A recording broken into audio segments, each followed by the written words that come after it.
ভুল হয়ে গেছে।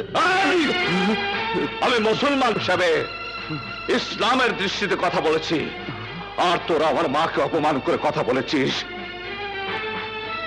এই সমাজ শত্রু, দেশের কলঙ্ক, তোদের কারণে এদেশে আমার মতো হাজার মায়ের শিক্ষিত সন্তানেরা আজ বেকার হয়ে আছে।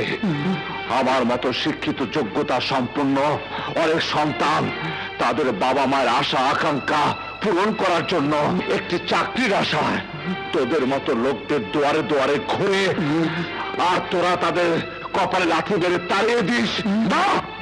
তাই সাবধান করে দিচ্ছি, নইলে জীবনের বিনিময় এই অপরাধের শাস্তি তোদের ভোগ করতে হবে।